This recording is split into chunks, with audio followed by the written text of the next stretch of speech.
नमस्कार दोस्तों, क्लास 9 का ठीक है, क्लास 9 का साइंस का मोस्ट इंपोर्टेंट क्वेश्चन ठीक है, यहीं से क्वेश्चन पूछेगा जो बता रहा हूँ ठीक है, सारा करके जाइएगा है ना। चैप्टर 8 ठीक है, मोशन है ना, इसको देखिए कहाँ से क्वेश्चन पूछेगा। देखो क्वेश्चन देखिएगा, एसआई यूनिट ऑफ डिस्प्लेसमेंट क्या होता है, मीटर ठीक है, याद कीजिएगा मीटर है ना। उसके बाद देखिए नेक्स्ट क्वेश्चन ठीक है, एसआई यूनिट ऑफ वेलोसिटी क्या होता है, मीटर पर सेकेंड ठीक है, याद कीजिएगा मीटर पर सेकेंड है ना। उसके बाद देखिए नेक्स्ट क्वेश्चन ठीक है, acceleration in which type of physical quantity ठीक है, तो इसका आंसर क्या होगा हम लोग का, वेक्टर होगा ठीक है, इसका आंसर क्या होगा, वेक्टर है ना। अगला सवाल देखिए ठीक है, which is a scalar quantity ठीक है, तो ध्यान दीजिए एक्सेलरेशन क्या है हम लोग का, वेक्टर है ठीक है, डिस्प्लेसमेंट क्या है, वेक्टर है ठीक है, फोर्स क्या है, वेक्टर ठीक है। आपका आंसर क्या होगा, स्पीड, स्पीड क्या होता है, स्केलर क्वांटिटी होता है ठीक है।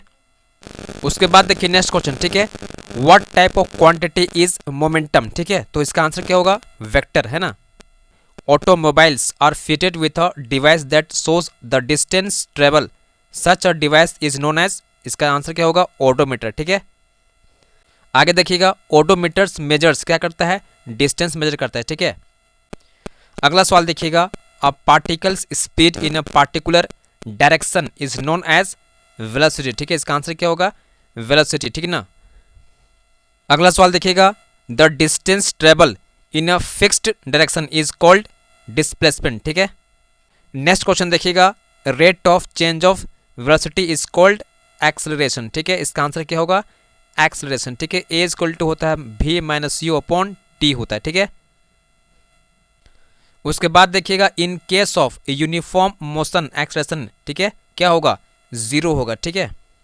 उसके बाद देखिए नेक्स्ट क्वेश्चन ठीक है, which of the following relation is correct ठीक है। देखो डिस्टेंस क्या होता है, ये होता है आपका स्पीड इनटू टाइम ठीक है, तो इसका आंसर क्या होगा हम लोग का, ऑप्शन 3 ठीक है। उसके बाद देखिए नेक्स्ट क्वेश्चन ठीक है, what does the slope of distance time graph represent ठीक है, तो इसका आंसर क्या होगा, स्पीड ठीक है ना। उसके बाद देखिए नेक्स्ट इंपॉर्टेंट क्वेश्चन ठीक है, area under velocity time curve ठीक है, गिब्स क्या देगा, डिस्प्लेसमेंट ठीक है, बहुत इंपॉर्टेंट है डिस्प्लेसमेंट ठीक है ना। उसके बाद देखिए नेक्स्ट इंपॉर्टेंट क्वेश्चन ठीक है, area under velocity time curve gives displacement ठीक है, इसका आंसर क्या होगा, डिस्प्लेसमेंट ठीक है। उसके बाद देखिए, what does the slope of velocity time graph represent ठीक है, इसका आंसर क्या होगा, एक्सेलरेशन ठीक है। उसके बाद देखिए नेक्स्ट क्वेश्चन ठीक है, an object is moving with uniform velocity what will be it's acceleration, तो इसका आंसर क्या होगा, जीरो है ना। उसके बाद देखिए नेक्स्ट क्वेश्चन ठीक है, which of the following is correct ठीक है। देखो करेक्ट क्या होता है, v square is equal to होता है u स्क्वायर ठीक है प्लस 2as होता है ठीक है, इसका करेक्ट फॉर्म ये होता है ना। तो आप यहाँ चेक कर सकते हो ठीक है, ये आपका नहीं होगा ठीक है, ये आपका नहीं होगा ठीक है, इसका आंसर क्या होगा, ऑप्शन ए ठीक है। उसके बाद देखिए नेक्स्ट क्वेश्चन ठीक है, which one of the following is correct ठीक है। देखो v इक्वल टू होता है u प्लस ए टी, क्या होता है, v equal to u plus A T होता है ठीक है, इसको देखिए आप है ना, ये करेक्ट फॉर्म है। तो आप यहाँ चेक कीजिए, ये भी नहीं होगा ठीक है, ये भी नहीं होगा और ये भी नहीं होगा ठीक है, इसका आंसर क्या होगा, ऑप्शन ए ठीक है। उसके बाद देखिए नेक्स्ट क्वेश्चन ठीक है, which one of the following is correct ठीक है। देखो s इक्वल टू होता है ut plus half A T square ठीक है, ये इसका करेक्ट फॉर्म होता है ठीक है। तो आप यहाँ चेक कीजिएगा तो आपको यहाँ मिलेगा ठीक है, ये भी नहीं होगा, ये भी नहीं होगा ठीक है, और ये भी नहीं होगा, तो ये आपका होगा ठीक है। अगला सवाल देखिए ठीक है, the value of 20 metre per second in kilometre per our कितना होगा ठीक है। तो याद रखिएगा मीटर पर सेकेंड को ठीक है, मीटर पर सेकेंड को चेंज करना होगा किलोमीटर पर आवर में ठीक है। तो आपको क्या करना है, 18 ठीक है, 18/5 से इसको मल्टीप्लाई कीजिएगा ठीक है। कैसे करना देखो है ना, देखो ये 20 हो गया, इसको हम क्या करेंगे 18/5 करेंगे ठीक है। तो 5 4 कितना हो जाएगा 20 ठीक है, और 18 को मल्टीप्लाई करो 4 से तो कितना आएगा आपका 72 आएगा ठीक है ना, किलोमीटर पर आवर निकल गया ठीक है। तो इसका आंसर क्या होगा, ऑप्शन 2 ठीक है। उसके बाद देखिए नेक्स्ट क्वेश्चन ठीक है, change 18 kilometre per hour velocity into metre per second ठीक है, इसका उल्टा कीजिएगा ठीक है। 18 दिया गया है ठीक है, और इसको हम क्या करेंगे 5/18 से मल्टीप्लाई कर देंगे ठीक है। तो ये कटेगा, तो इसका आंसर कितना आएगा, 5 ठीक है, कितना आएगा 5 मीटर पर सेकेंड इसका आंसर ठीक है ना। उसके बाद देखिए नेक्स्ट क्वेश्चन ठीक है, if a man goes 6 metre toward east ठीक है। देखो डायरेक्शन क्या होता है, ईस्ट वेस्ट ठीक है, ये हो गया आपका ईस्ट हो गया, ये वेस्ट हो गया, ये नॉर्थ हो गया, ये साउथ ठीक है। इसको सॉल्व कैसे करें देखो ठीक है, if a man goes 6 metre toward the east, ठीक है, यहाँ चला गया 6 मीटर, ठीक है, और 8 मीटर किधर गया, नॉर्थ, ठीक है, यहाँ चला गया। तो पूछा गया है डिस्प्लेसमेंट क्या होगा, ठीक है, इसको मिला दो यहाँ पर से, ये आपका 8 हो गया, ठीक ना, ये आपका हो गया पाइथागोरस प्रमेय, ठीक है। अप्लाई करेंगे तो इसका निकल जाएगा हम लोग का 8 का स्क्वायर, ठीक है, 8 का स्क्वायर प्लस 6 का स्क्वायर, ठीक है। तो इसको आप क्या करोगे, 64 इसका हो जाएगा, इसका हो जाएगा 36, ठीक है। ऐड करो कितना हो जाएगा हम लोग का 100, ठीक है, और 100 का निकाल दो, रूट कर दो, कितना आएगा 10, ठीक है। इसका आंसर क्या आएगा 10, है ना। तो ये आपका आंसर हो जाएगा यहाँ पर हम लोग का 10, है ना, ये आपका हो जाएगा 10 मीटर, है ना।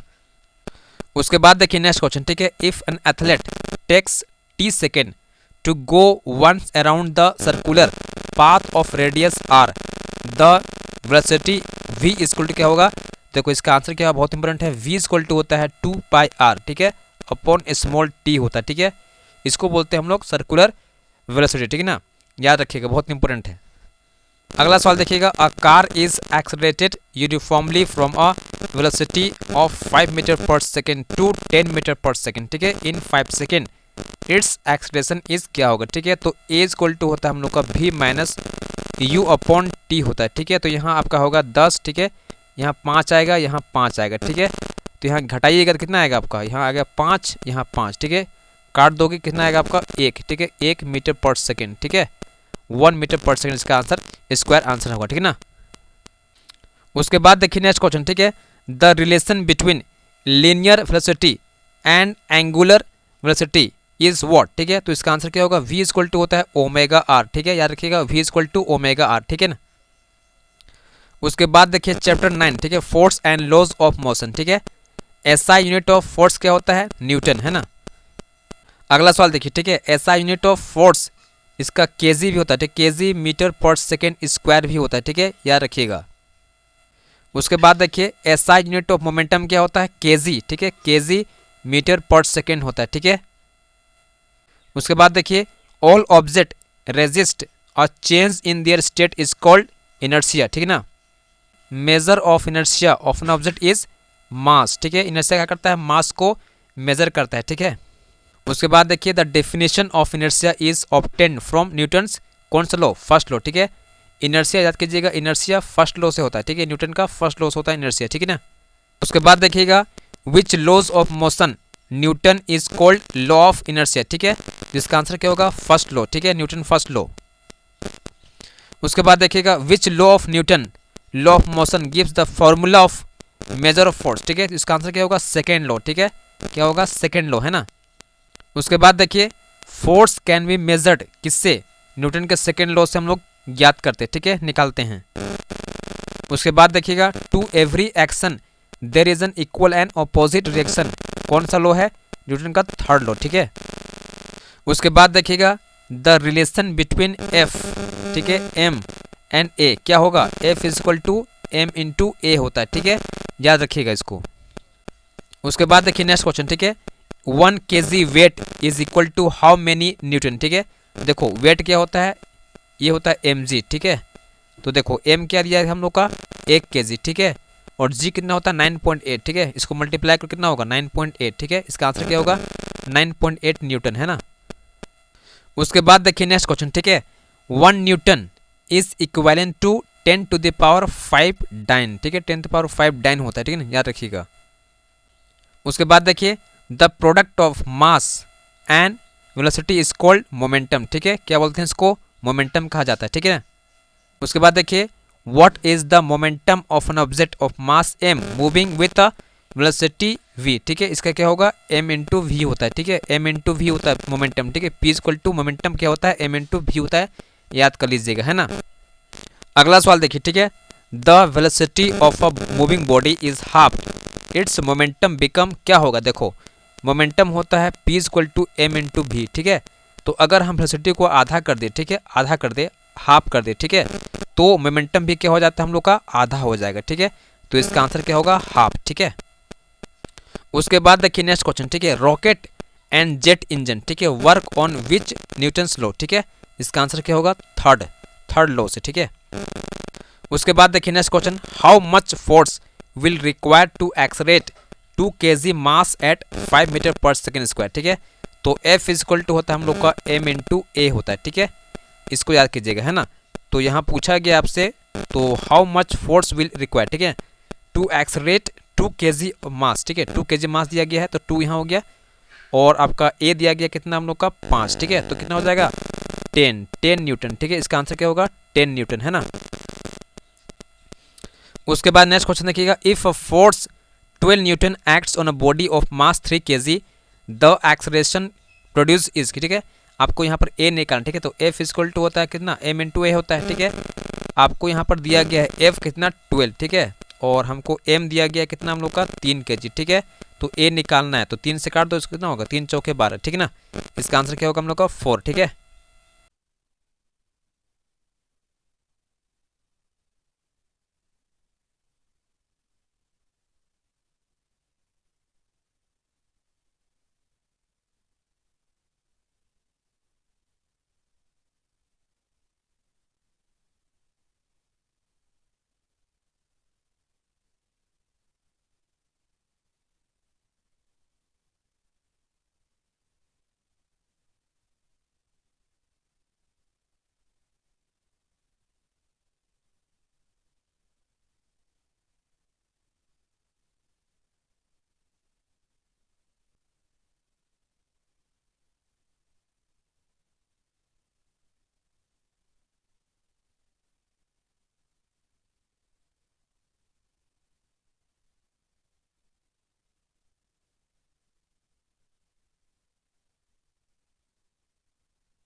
स्क्वायर, ठीक है।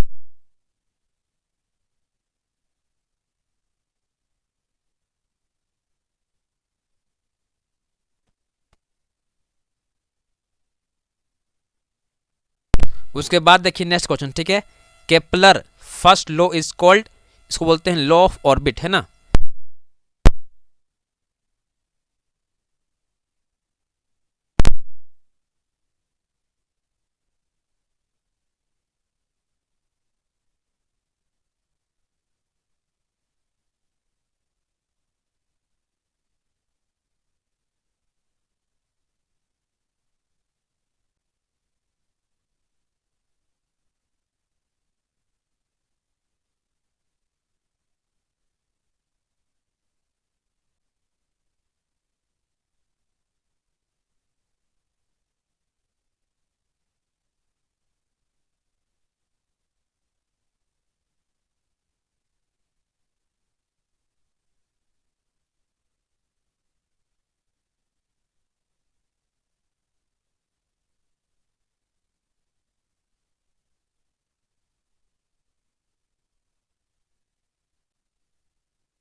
अब आगे समझिएगा चैप्टर 11, ठीक है, वर्क एंड एनर्जी, ठीक है। क्वेश्चन देखिएगा, product of force and displacement is called work, ठीक है। तो वर्क क्या होता है, W इक्वल टू Fs होता है, ठीक है, F इंटू एच, ठीक है, फोर्स इंटू डिस्प्लेसमेंट, है ना। SI यूनिट ऑफ वर्क क्या होता है, जूल, है ना। अगला सवाल देखिए, ठीक है, if the displacement of an object is 0, ठीक है, then work done on the object by force would be क्या होगा, देखो W इक्वल टू होता है हम लोग का F इंटू एच, ठीक है। डिस्प्लेसमेंट क्या दिया गया, 0, ठीक है। तो वर्क क्या होगा हम लोग का, वर्क भी हम लोग का 0 आ जाएगा, ठीक है ना। आंसर क्या होगा हम लोग का 0 जूल, है ना। उसके बाद देखिए नेक्स्ट क्वेश्चन, ठीक है, the capacity of doing work is called energy, है ना। उसके बाद देखिए एनर्जी इज क्या होता है, कैपेसिटी ऑफ डूइंग वर्क, ठीक है। उसके बाद देखिए next question, SI unit of energy क्या होता है, जूल, है ना, जूल। उसके बाद देखिए नेक्स्ट क्वेश्चन, ठीक है, potential energy of an object of mass m at a height h इस क्या होता है, P इक्वल टू होता है हम लोग का mgh, ठीक है, mgh, ठीक है। इसका आंसर क्या होगा हम लोग का mgh, ठीक है, ये वाला। उसके बाद देखिएगा the expression of kinetic energy कितना होता है, हाफ mv², ठीक है, हाफ mv², है ना। उसके बाद देखिए which energy is store in stretched rubber band, ठीक है, इसका आंसर क्या होगा, पोटेंशियल एनर्जी, है ना। उसके बाद देखिए which energy is store in the stretched string on the board, ठीक है, इसका आंसर क्या होगा, काइनेटिक एनर्जी, है ना। उसके बाद देखिए नेक्स्ट क्वेश्चन, ठीक है, पावर इज क्या होता है, रेट ऑफ डूइंग वर्क, है ना। SI यूनिट ऑफ पावर क्या होता है, वॉट, है ना। उसके बाद देखिए if P with the linear momentum of a particle of mass m then its kinetic energy will be कितना होगा, P² 2m होगा, ठीक है, इसका आंसर। अगला सवाल देखिए, ठीक है, what will be the kinetic energy of a body when its velocity is half, ठीक है। देखो हाफ mv² होता है, ठीक है, याद रखिएगा, है ना। क्वेश्चन क्या पूछा गया है, what will be the kinetic energy of a body when its velocity it's half, ठीक है। अगर हम इसको v को आधा कर दें, ठीक है, v को हम क्या करेंगे, आधा कर देंगे, है ना। तो ये क्या हो जाएगा हम लोग का 1/4, ठीक है, 1/4 बढ़ जाएगा क्या, काइनेटिक एनर्जी, है ना, इसका स्क्वायर कर देंगे, ठीक है। उसके बाद देखिए नेक्स्ट क्वेश्चन, ठीक है, कमर्शियल यूनिट ऑफ एनर्जी क्या होता है, किलो वॉट आवर, है ना। उसके बाद देखिए नेक्स्ट इंपॉर्टेंट क्वेश्चन, ठीक है, 1 किलो वॉट आवर कितना होता है, ये होता है आपका 3.6 इंटू 10⁻6 जूल होता है, ठीक है ना। उसके बाद देखिए नेक्स्ट क्वेश्चन, ठीक है, an object of mass 40 kg is raised to a height of 5 metre above the ground, ठीक है, what is the potential energy processed by the object, ठीक है। तो P इक्वल टू होता है, पोटेंशियल एनर्जी कितना होता है, mgh होता है, ठीक है, mgh होता है। तो देखो m मेरे पास दिया गया कितना, m मेरे पास दिया गया है कितना 40, ठीक है, और g मेरे पास है 10, ठीक है ना, और h मेरे पास कितना दिया गया है 5, ठीक है। इसको हम मल्टीप्लाई करो कितना हो जाएगा, ये हो जाएगा हम लोग का 400, ठीक है, ये 5 हो जाएगा, तो आपका आंसर क्या आएगा 2000, ठीक है ना। अब आगे देखिए चैप्टर साउंड्स, ठीक है, देखो साउंड वेव आर, ठीक है, क्या है, इसका आंसर क्या होगा, लॉन्गिट्यूडनल वेव, ठीक है ना। उसके बाद देखिए नेक्स्ट क्वेश्चन, ठीक है, और ट्रांसवर्स वेव कंसिस्ट ऑफ क्या होगा, ओनली क्रेस्ट ओनली ट्रफ, देखो दोनों होता है, बोथ क्रेस्ट एंड ट्रफ, ठीक है। उसके बाद देखिए SI यूनिट ऑफ फ्रीक्वेंसी क्या होता है, हर्ट्ज, है ना। SI यूनिट ऑफ वेवलेंथ क्या होता है, मीटर, है ना। उसके बाद देखिए नेक्स्ट इंपॉर्टेंट क्वेश्चन, ठीक है, what is relation between wave speed v, wavelength lambda and frequency n, देखो इसका होता है क्या, v इक्वल टू होता है फ्रीक्वेंसी n और लैम्डा, है ना, याद रखिएगा। उसके बाद देखिए what is the relation between wave speed v, wavelength lambda and time period t, ठीक है। तो इसका होता है v equal to lambda upon t होता है, ठीक है। ये सब याद रखिएगा, बहुत इंपॉर्टेंट क्वेश्चन, ठीक है।